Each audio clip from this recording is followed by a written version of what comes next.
Hello everyone, welcome back to some more Let's Play Underrail. In the last video, we did some more exploring, actually, of the Underrail area. Exploring Hecate Center, I think that's how you say it, over here. And we defeated some coil spiders in the process. Oh, that was really tricky, but we won! We got the whole thing explored, we found a power fist that was in there. It was fun to use it for a little bit, but now we're back to using our dagger. And we found as well, on the way, a better steel sledgehammer, which we're now using. We also completed Abram's quest and rescued more from the Protectorate prison over in Junkyard. Off-screen, I did a bunch of inventory management over there in Core City. I went ahead and constructed a new shield, but decided not to use it. I am a fan of shields with high high conversion rate. Some of my characters use a high dissipation rate, but the idea being that I want my shield to be able to block as much as possible, and the conversion rate will allow it to take more hits. I'm sorry, I said block as much as possible. That's not true. I want it to be utilized as often as possible, rather than just blocking hits. It's a bit weird to say, but the idea is that I'm more concerned that I shrug off some amount of damage rather than absorb an entire hit. And I tend to turn off and on the shield during combats rather than leaving it on, at least with Gabriel. So I don't really care about the dissipation rate either. So I'm going to be sticking with conversion rate, similar to how I made shields with Garrett. I did find a better conversion converter. Yep, we said it. However, I don't have the electronics necessary to actually create the shield that I want to make now. I need like electronics 107. So that won't be happening till like 2 or 3 levels from now. Alright, let's pick up where we left off. Today, we're going to be visiting the good folks of Foundry. Let's go ahead and say hello.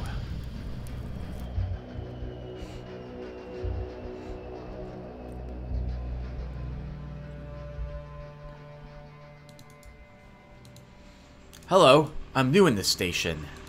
Hey, we have quite a metal problem. We have quite a metal meltdown problem around here. Some rubber balls, some foundry plans. I should probably leave this place. The barkeep pulls out a large, clean mug upon noticing you approach and puts it on the counter. A moment later, he moves his head aside and releases a few abrasive-sounding coughs, taking an extra second or two to recover. Then, after wiping his eyes, he speaks to you with a voice equally pleasant as his coughing. I will not be doing the voices, everyone, trying to cough or what have you, unless I do have a very, very tiny itchy cough today. I'm not sick or anything like that, but I'm not going to try to weave that into the conversation. What are you having, pal? We got a couple of strong brews here. Dark, light, rocky, and pansy. That one's for girly men and northerners.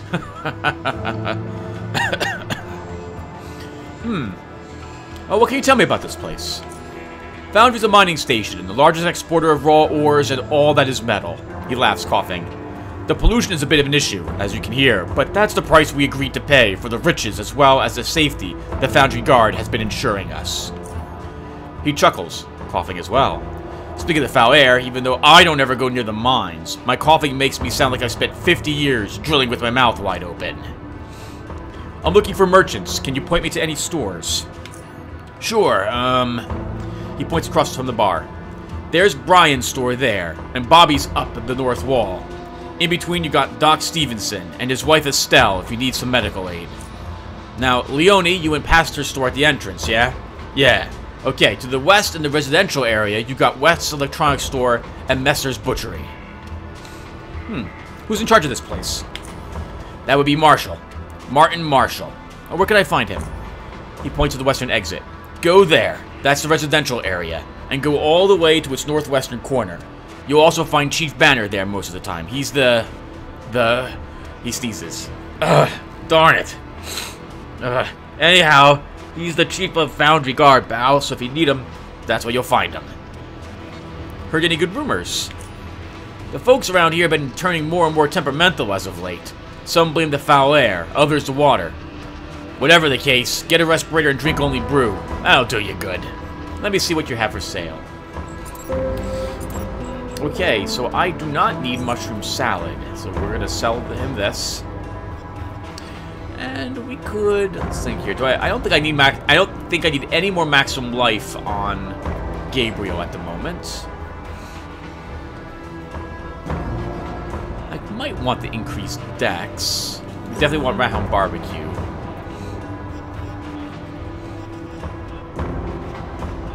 Oh, we'll take the eel sandwich as well. Alright, let's say hello to the various merchants in this place. Seems like just yesterday, we were here with Garrett, talking to these guys. And this guy, I love this guy. He is all about selling trying to get you to buy what he sells. A man wearing clean coveralls, greets you with a large and, at first glance, honest smile. He is a large-framed boulder of a man, with big, strong hands sticking out of his sleeves. Yet his head seems rather tiny in comparison, reminding you of a custom-made replacement part that performs as it should, but looks somewhat off. He speaks to you without removing his smile. Why, hello there, stranger. How's it going, huh? I know what you're thinking. Why did I come to this barren station? The air is hardly polluted, people are dirty, boring, and there's absolutely no fun to be had here. Don't break your pick, valued customer. There is more to Foundry than what initially meets the eye. I feel it, oh valued customer. I feel what you want to tell me so desperately. Don't say it. I know. You're searching for something special. For something that will make your day, your week, your life. You found it. I'm not joking. Do you know what it is, valued customer? Do you know what I have here? What I'm willing to offer you for almost nothing? You're thinking I'm pulling your leg, aren't you? If so, then you're wrong. This is an offer you can't resist, and you know it. I have something you desire, and you know what it is. So tell me. Tell me! A teleportation device? Yes! Well, almost. Mechanical components. The excitement scars his face as he anticipates your reaction. I just knew it was going to be something stupid. I, Brian Honest, run the largest and only store in Foundry which specializes in mechanical components. You can find anything here, and I mean anything. Don't forget, they don't call me Honest for no reason. He laughs. Alright, let me see what you have in store. You might actually be selling a few things I'm interested in, since we are interested in mechanical components, after all. Some decent foam padding, but I don't need to buy it at the moment. Oh, he sells nanocomposite plate here, huh? Interesting. I very rarely see this for sale. It would be useful if we were making, like, riot armor, or a different type of armor other than metal. It's not so useful for us, unfortunately. We could make over a decent set of riot armor if we do purchase it. Oh, he sells boot springs as well here. I'm willing to buy a boot spring. And he sells boot parts.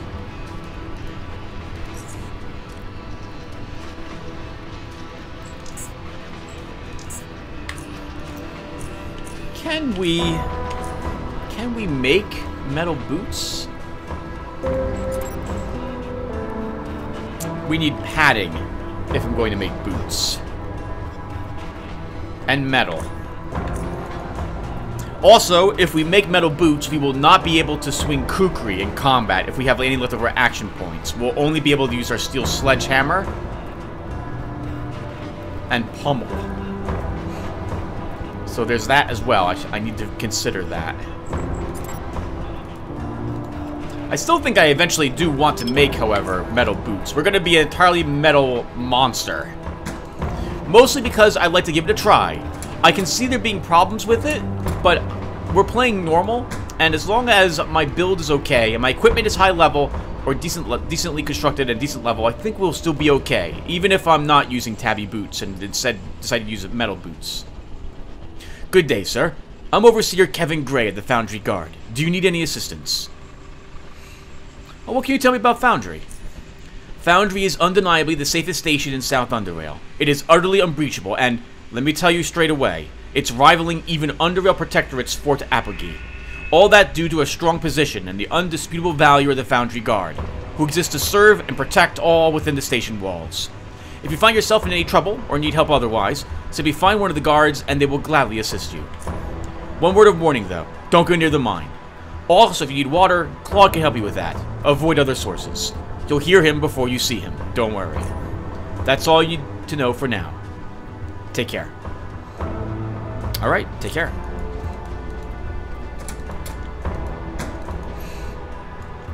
Oh, there's a ladder here? I guess we should go and explore it. I believe this leads to a barracks in the back. I don't think there's anything back here for us.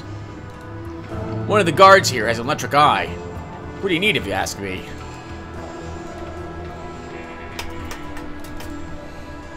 Remember, we're not playing a thief, so we're not going to be rummaging around through other people's stuff. Oh, there's a little river here. Oh, I guess that would be helpful with their smelting and what have you.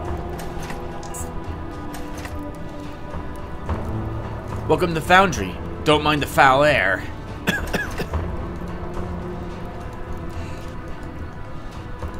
So, if you're playing Oddity mode, something you'll want to do right after you beat Depot A is go to all the cities. Be a little careful in Core City, but go to the cities and explore them. Look into every single trash can you come across, because there's oddity items in all of them, and you might be able to eke out another level before you even have to go out and kill anything new.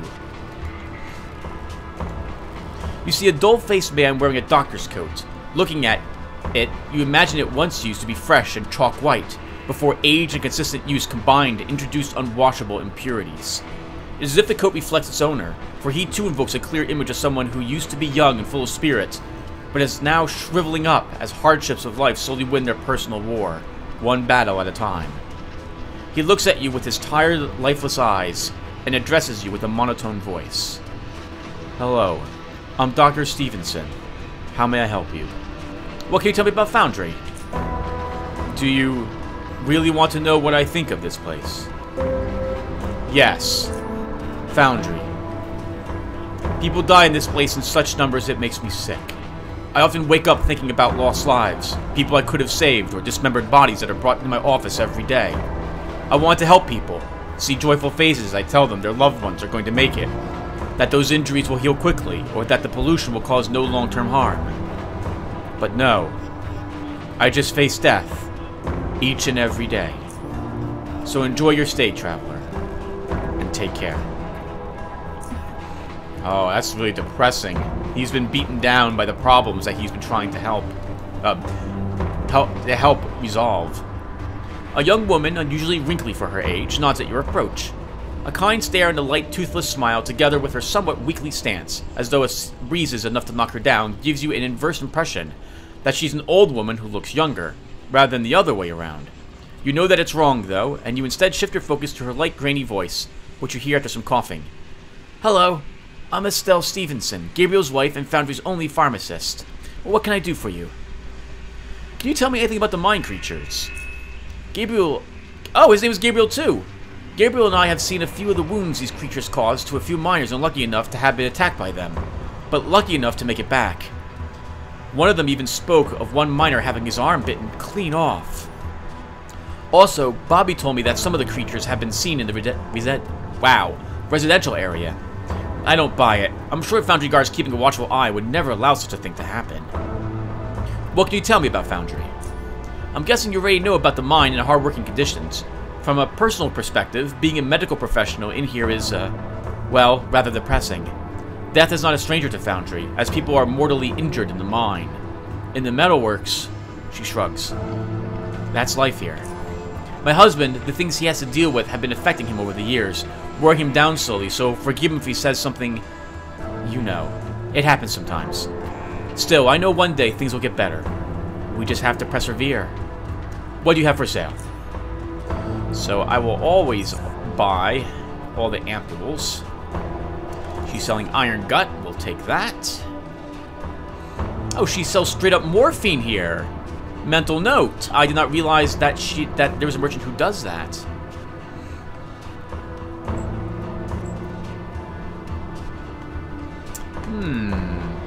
I think we'll actually purchase it.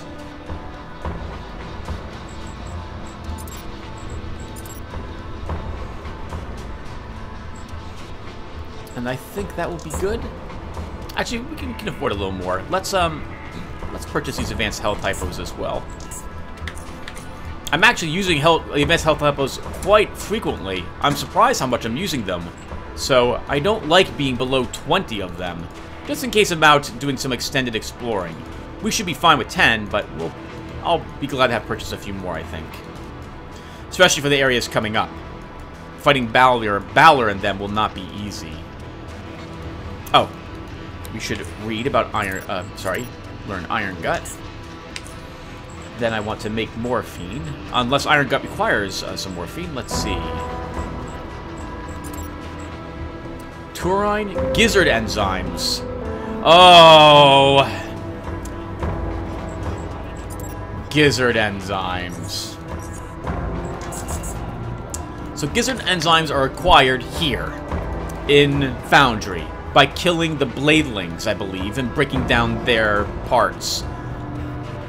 You don't get it all the time, though, so we're going to be killing every single living thing we see in the mines that is an enemy. The short, chubby fellow greets you with an amiable smile and appears to be the owner of the store. However, it instantly becomes clear that he's also a proud owner of one more thing. A long, strong, and exceptionally well-cared-for beard. One he subconsciously strokes with great delight. Sadly, his voice is in the opposite condition. It has an unhealthy rasp to it, and as soon as it rises in pitch even slightly, it begins to break, thin out into a weak, breathy voice. Good day, sir. My name is Bobby Bass, and I wholeheartedly welcome you to my reputable store. What do you sell here? Oh, this is Foundry's general store, and it offers a wide variety of items. All kinds of tools and mining equipment, weapons, ammunition, armors, clothes. Need I go on? All in all, feel free to take a look around, because I'm sure you're bound to find something to your liking. He coughs. Of course, everything comes at an affordable price. What can you tell me about this place, sir? Well, Foundry is a mining community. Here we predominantly mine iron, but the mine is rich with metals like aluminum or titanium, among other things. Most of the population works in the mine, so you can guess people don't exactly come to Foundry to search for an exciting and innovative work. If you're interested in becoming a miner, you might have to wait a bit. Some mean-looking creatures have showed up in the mine, and it's temporarily closed because of it. Alright, let's see what you have for sale, sir. Quality 71. A decent level electroshock generator, but I'll pass on that at the moment.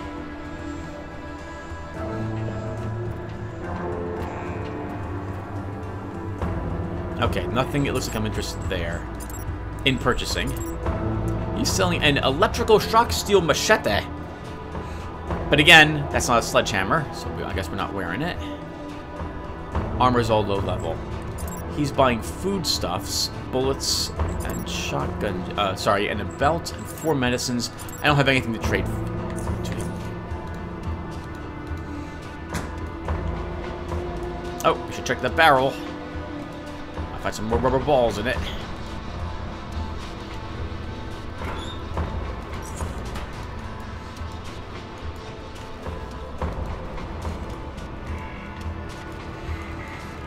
I suppose we will pay a visit to the smelter at the moment, since we're in the area.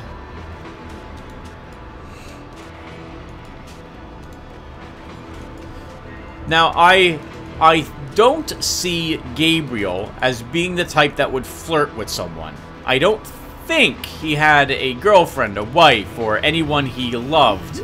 If I recall the Warhammer 40k video game I played that had him in it. There was never even a hint to it. And he's a space marine anyway, right? Not a human. So I can't imagine that ever happening. So we are not going to flirt with the one murderer here. We will complete that quest the same way Garrett did. It's a shame in a way. I like to actually see that content. I've never actually been imprisoned by her. I've heard it's quite well done. And I'm still agonizing over whether or not I should actually do the quests to join ISIS. It's not something we have to do right away anyway, so I can delay a little bit. You find the man working on the giant furnace, which is towering over the whole area. In fact, it seems like he is attempting to repair the furnace. And, judging by his quiet swearing, he doesn't appear to have had any success so far. You see him use different tools, try out various parts, but no success. Suddenly he stops working and tilts his head slightly to the side without actually turning around. A moment later he picks up a large wrench and continues the repairs, and that's when he speaks to you. "Can I help you?" "What are you doing there?" Isn't obvious what I'm doing." He puts out his tools and turns around, wiping the sweat off his forehead and transferring it onto his already filthy coveralls. "I'm Bernard. You need something specific, or are you just making small talk?" "I have some important questions." "Go ahead, then. By the way, your name is, Gabriel." "Ah. Go ahead. What you want to talk about?" "How are the repairs on the furnace coming along?" "You mean Gloria?" "Her name is Gloria." "You call your furnace Gloria? What's wrong with it? It's a beautiful name, I say." "Gloria means glory, and this old girl and I have had our fair share of it. She served with me for many, many, many years. Oh, and now she's a cold, lifeless piece of junk. Ah, Gloria, why couldn't I have died before you so I don't have to suffer like this?" "Why can't you repair the furnace?" "It's a weird electrical problem. I think I know exactly what causes it, but whatever I do somehow seems wrong. What's worse, that bastard up there said that she's old, draws too much power from the system, and it's just not useful anymore, because we got better ones now. I'm talking about you, Marshall, you bloody..." He raises his clenched fist into the air.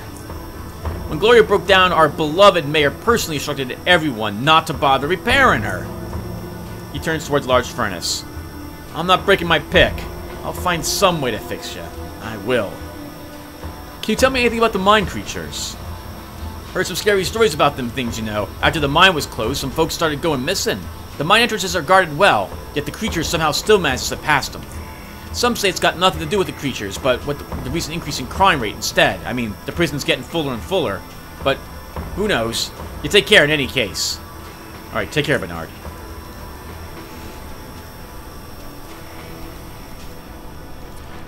This should be a fun battle when we're actually squaring off against the Bladelings this time around.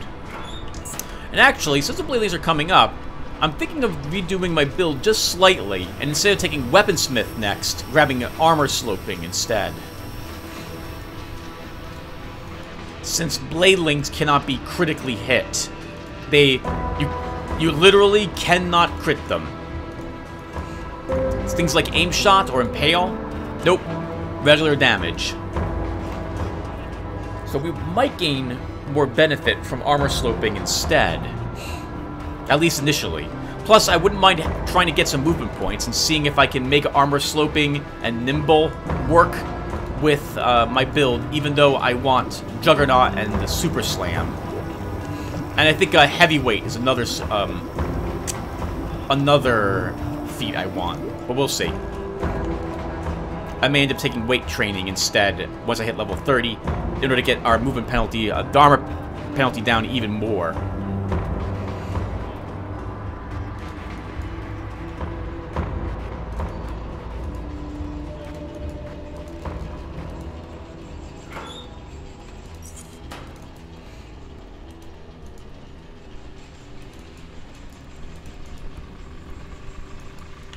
This is the residential district, I believe. I'm going to find a whole lot of anything useful in here. Actually, there is lots of useful things in here, but we're not going to be picking any opening any doors.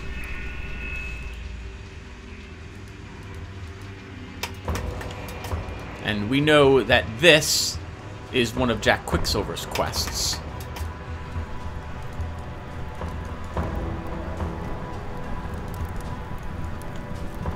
We don't have a hacksaw, so we're not going to be able to access this girl's house yet. I guess we'll say hello to her anyway.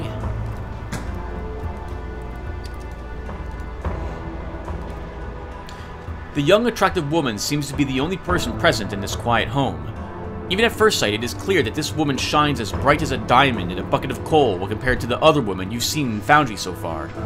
Her beautifully elongated face and her slim yet curvy figure form a striking image which is sadly smudged by only one tiny imperfection. Mild swelling and blackness around her tired green eyes. She is the first one to speak. "Good day. May I help you somehow?" Hello, I'm Gabriel. I came here to talk with you, if you don't mind. She smiles. Well, since you're so polite, I guess I'll have to indulge you. My name is Evelyn Ingram, Gabriel. What would you like to talk to me about? What can you tell me about Foundry? About Foundry? Foundry is well known throughout Underrail for its rich mine, and because we're the largest exporter of iron in the region, that allows us to afford a strong defense, which we need if we're to defend ourselves from raiders. Unfortunately, Foundry is also the most polluted station in the region, and life expectancy isn't the best either. To tell you the truth, I don't care much about this place. I'd leave if I could. Who are you and what do you do around here? I don't think it would be very smart of me to discuss personal information with strangers. But you seem like an honest guy. Different than the ones I usually am surrounded with. I don't know what to say about myself. Well, I was the wife of the former Foundry Guard chief, Michael Ingram. You might have heard of him. Sadly, he died some time ago from a heart attack, leaving me all alone. Oh, I'm very sorry to hear that. I was really shocked when he died. All was well until one day he suddenly fell, dying before he hit the floor. Dr. Stevenson told me that it was a heart attack. Apparently he had been overworked and overstressed and slept too little. Not to mention the quality of living conditions here. In the end, all that got to him, leaving me to cope with loneliness. Losing a man I love like that left a hole in my heart I don't think I'll ever be able to fill again. I don't know. Who knows, maybe it's time for me to move on. I am young and still have so much to live for. It's complicated. Maybe that's enough about that subject. Do you know anything about the creatures from the mine? Not much. I've mostly heard people say those things look like they're made of rocks or something, but that's all I know. Luckily, I never had a chance to meet one in person and learn whether that description is true. And I hope I never meet one. You know, I'm sure the Foundry Guard situation will resolve quickly, and the mine will be operational again. I need to go. Goodbye. See you again. Bye.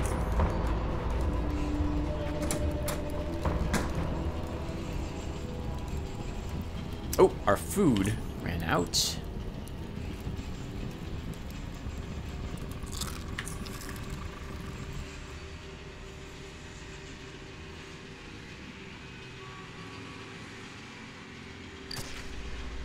If I hear the butcher, we'll say hello to him.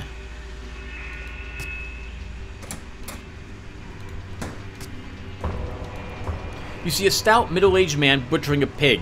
You observe the motions he makes with each cut, and notice how every single one is performed with great ease and accuracy, reflecting years and years of experience. After a few moments, the man puts his knife aside and wipes his hands clean. After that, he turns to you with a slight smile, then begins speaking in a baritone voice of unusual warmth, with just a hint of huskiness in it. Why, hello there. I haven't seen you around here before. I'm Kirk Messer, actually, the local butcher, as you can probably see. What do you need? What can you tell me about Foundry? I'm guessing I don't need to say anything about the pollution, because you can experience that for yourself. Yeah. Piece of advice. Be careful what you eat, drink, and remember to wear your respirator so the foul air doesn't slowly kill you. It's like smoking. Your throat is the first thing to go after a while, and then, depending upon your luck, your health slowly leads down the same tunnel. Yet so many people live here despite all that. Well, you lose on one front, but you win on several others. The iron mine brings in a lot of money to Foundry, and people like money. Yeah. Also, the Foundry Guard keeps us safe from the ironheads, and we've never heard of any of the raider jackasses penetrate our outer perimeter. Since I moved here, I literally forgot what it's like to live in fear of raiders. And despite the fact that the crime rate has gone up in the last few months, I still feel perfectly safe. Do the bums in the slums cause you any trouble? Yeah. I'd not talk about that. Let's talk about something else. How do you feel about those mine creatures that have been troubling Foundry lately? Well, I don't like them. I think that should be obvious. Yeah. They killed miners and Foundry Guardsmen and are responsible for the temporary closing of the mine. But if you put all that aside for a moment, I often wonder what they taste like. You know, if their meat is edible and tastes at least somewhat good, I could become the only one who can offer that unique meat in whole South Underrail. Get your rocky steaks at Messer's, yeah. Messer drifts off for a moment, obviously thinking about his hypothetical future. He becomes aware of what he is doing, though, and looks at you again. Anyway, what can I do for you? Let me see what you have to offer. So we're going to need one of these. We might as well buy it from him now. Oh, wait, he's selling creature bits?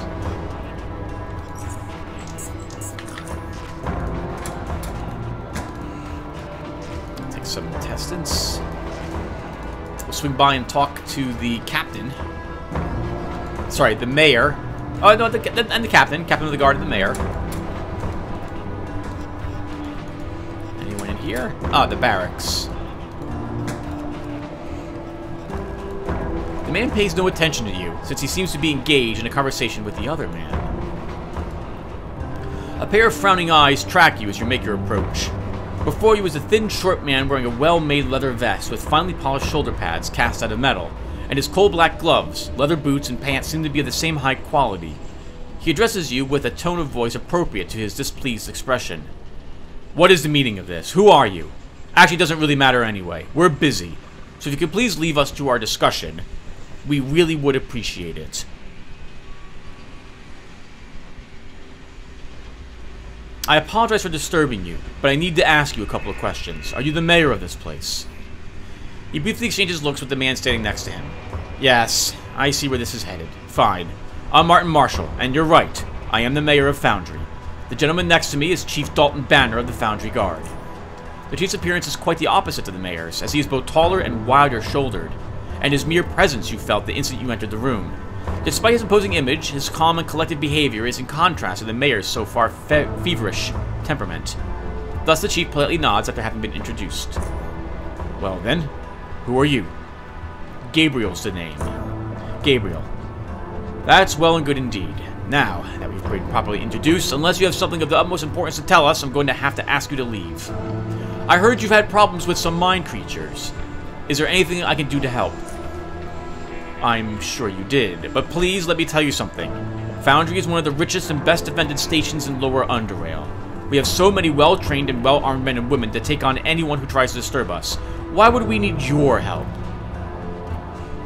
Well, I come from South Underrail, Southgate Station, and I've helped them deal with a number of difficult problems in the past. It's what I do. That's what you say. You do realize I can't exactly trust any random person that walks into my office, do you? I'm sorry, but if you really want to gain my trust, you're going to have to do much better than simply be a Southgater who thinks he's better than everyone. Then you should have it all under control, I suppose. Let's talk about something else. You really like wasting my time, do you? Alright, take care, Mayor. Yes. Are there any jobs available around here? As a matter of fact, I believe I might have something for you. Let's hear it. Very good. You are, I presume, familiar with the Ironheads, one of the largest gangs in Lower Underrail. Well, one of their clans is causing a lot of trouble to Foundry and the whole region. These scum, and that is what they are being led by a man who calls himself Baylor, a man known for two things: his immense physical strength and a sinister red cybernetic eye. And unfortunately for us, I suppose his successful leadership can be added to that list. We, Foundry, have placed a bounty on his head for 1,000 charons. If you can bring me his eye as proof, the money's all yours. What can you tell me about these Ironheads? They are the best organized gang in Lower Underrail. While technically composed of multiple different clans, their cooperation and common interests clearly make them a part of a bigger whole. They have been increasingly more difficult to repel in the recent years. Previously, they were but a nuisance, not much different from other lowlifes roaming the metro. But steadily, they have grown in size and power. They are intercepting travelers and merchants near stations, attacking heavily protected convoys, and have, in general, grown more bold and, dare I say, more cunning. We have more than enough firepower for them to even think about attacking the station itself, but the areas near Foundry, those are difficult to protect effectively. Other than that, I can't tell you much more. We learn about them only through their misdeeds, and since the name Baylor grew more and more associated with those, I can safely say that his leadership is what made the local Ironheads a dangerous enemy. What can you tell me about this Baylor guy, and where can I find him? Not much is known about Baylor. Some say he is over 2 meters tall. Some say that he can snap a rat hound's spine in two with one hand. And some have reported him flinging broken off stalagmites at his enemies. A boss, to use a colloquial expression. Of course, some of these claims are outrageous, but one seems consistent. He is more often than not described as wielding a sledgehammer so heavy only he is able to lift it. As one story goes, he even offered one disarmed train guard the chance to use the hammer against him, but the fellow knight as well may have been trying to raise a boulder. As to where to find him, his clan is situated in the warehouse block Beta, south of Foundry. The Ironhead activity in that area is quite heavy, and all the recent attacks come from that direction. If Baylor is really there, he has some of the best security in South Underrail. How do I get to this warehouse block? It is south of here, but to actually reach it, you'll either have to go west and then south, or east then south from Foundry's entrance. Both ways lead to the warehouse block, and both should be well defended. I will find and kill him. Very good. Best of luck. And remember, bring me his eye as proof.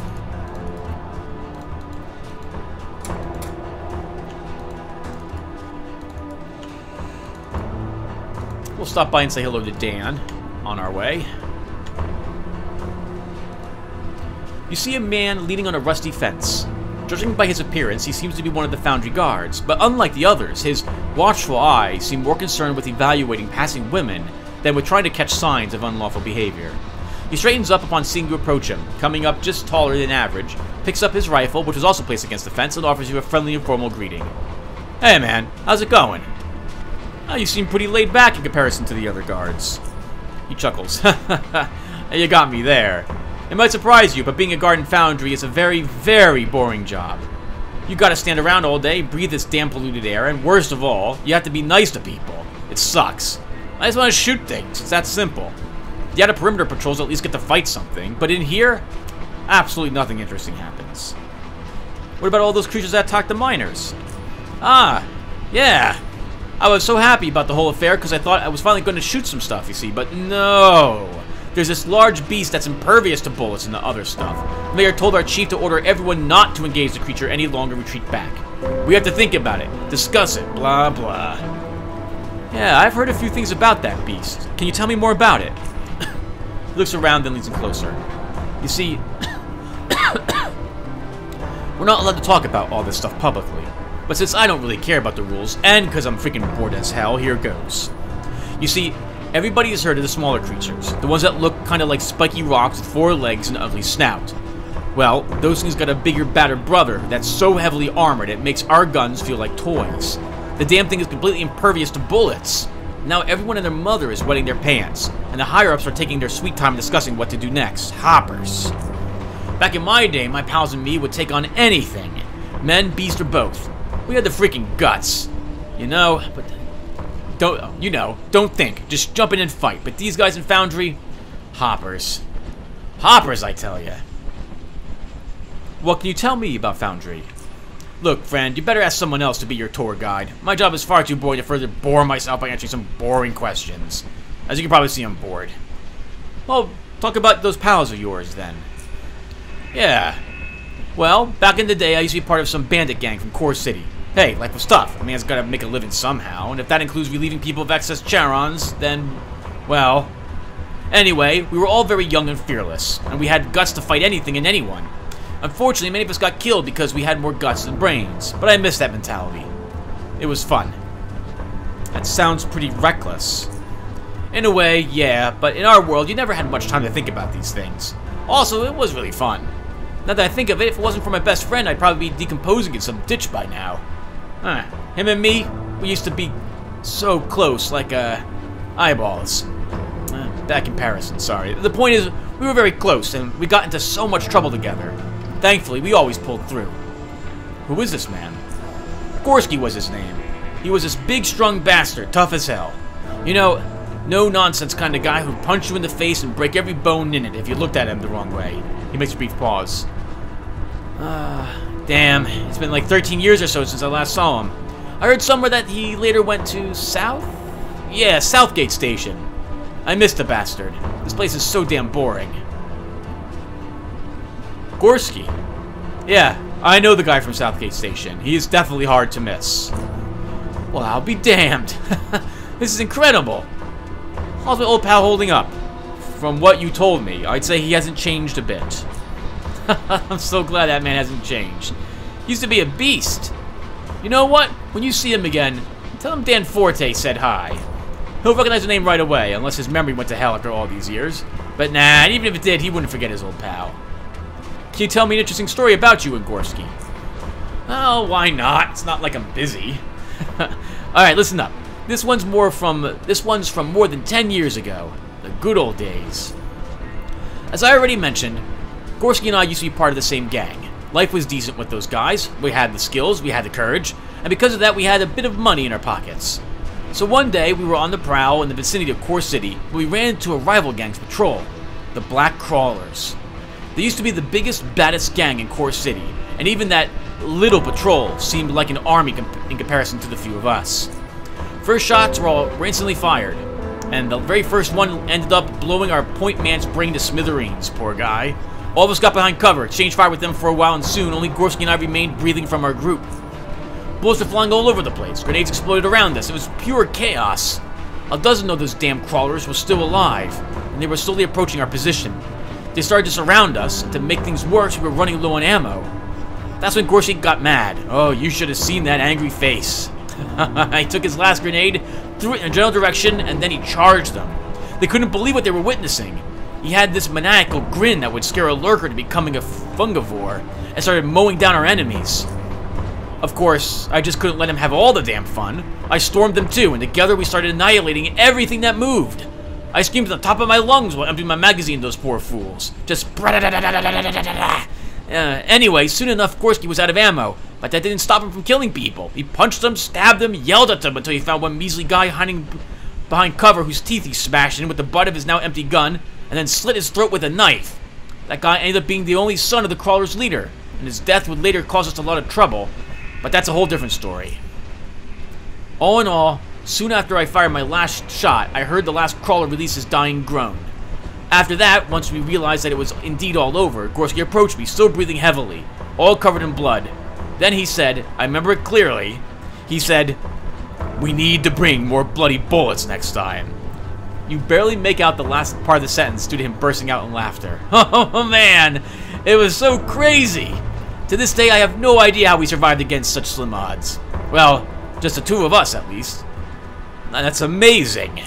You had to be there, man. You had to be there to fully experience the carnage. Those are the days. Again, tell Gorski I said hi next time you see him. Gotta move, Dan. See ya. We'll actually be coming right back to him, but first I want to stop here and visit the electrical merchant. And this entire episode is just, as I thought, me talking to everyone in Foundry.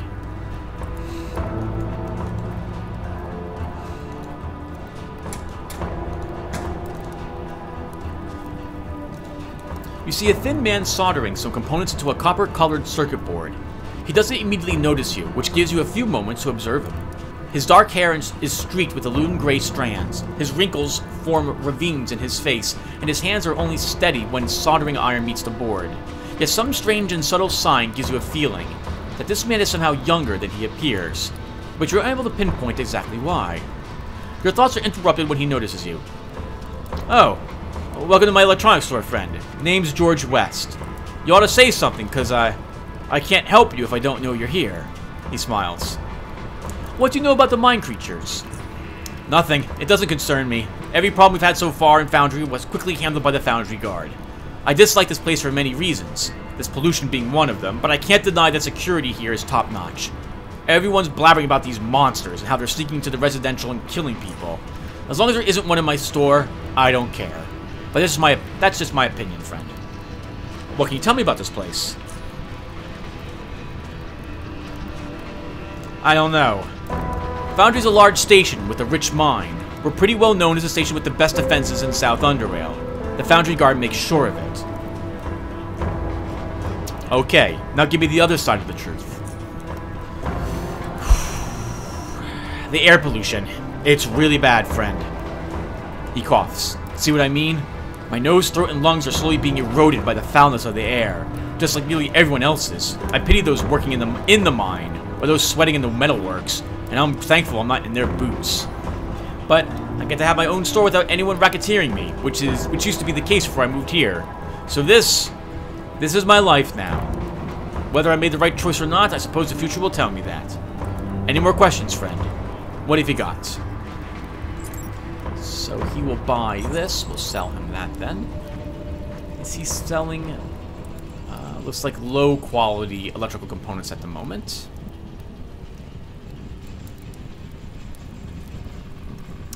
Nothing I'm really interested in. Oh, hey, holy crap, this is worth exactly 200 Stygian coins.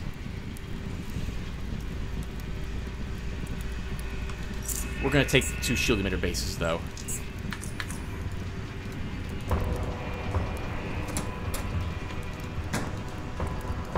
Let's go back and talk to Dan again. I think he'll have something new to tell us.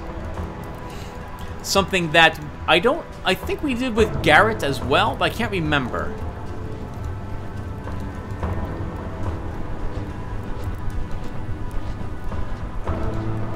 Listen, man.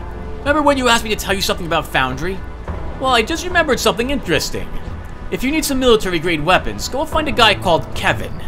He's one of the guard overseers who earns his, bonus by illegally selling guns. Oops, it's not a secret anymore. Well, damn, better go and bug him about it. You'll find him close to the bar near the south entrance. Stupid jerk. Tell me he can't shoot barrels in the residential area. I gotta move. Thanks, Dan. Alright. That gentleman is the leader, that was the, what, the officer? Overseer. The Foundry Guard Overseer. There's also the prison down here, but we don't need to go there yet, so we're not gonna say hello quite yet to the prison.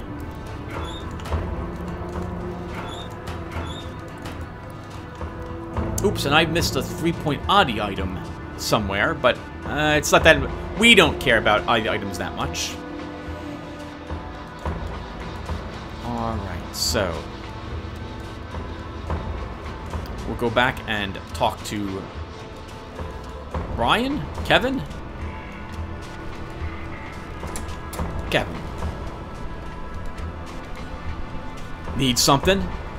You know, I'm interested in obtaining some weapons and ammo.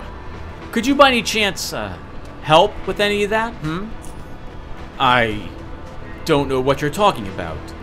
Perhaps you could see one of the local merchants regarding, that. Shame. I suppose I'll have to spend my money elsewhere. That will be difficult, because I have lots of it. Yeah. Alright, alright. You heard correctly. I can get you military-grade weapons and ammunition, but just so we're clear, not a single word about this to anyone. Understand? Yes? Show me what you've got. So, this unlocks Kevin as another merchant.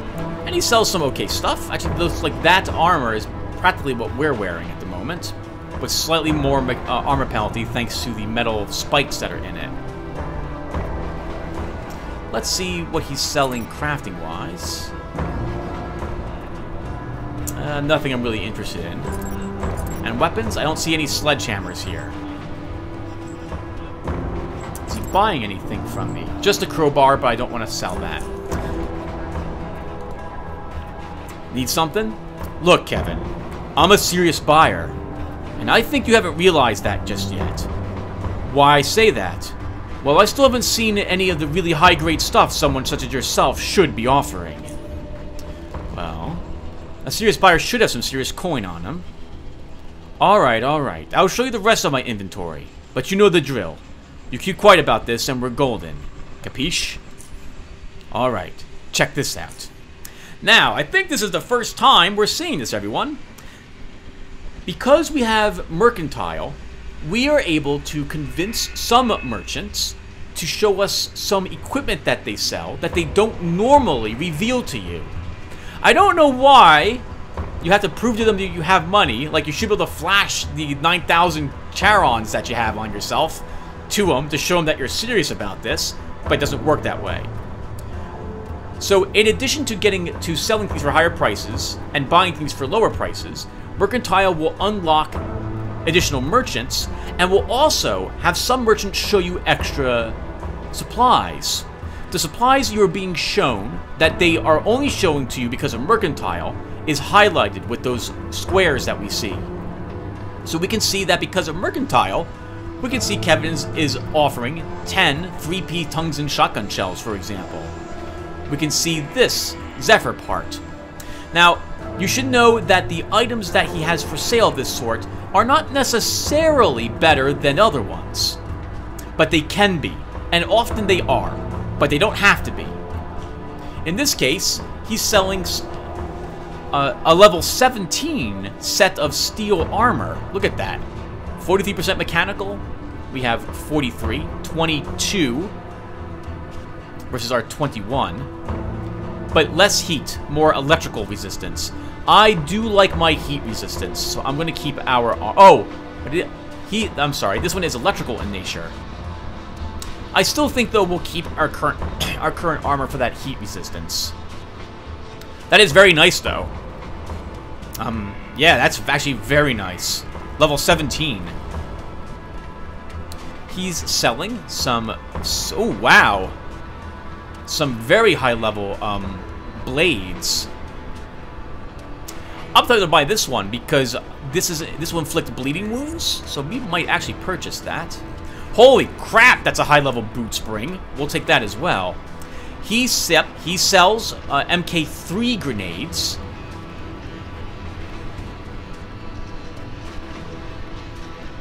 So we'll take 2 magnesium grenades, some MK3 frags, and HEs. Unfortunately, he is not selling any melee weapons.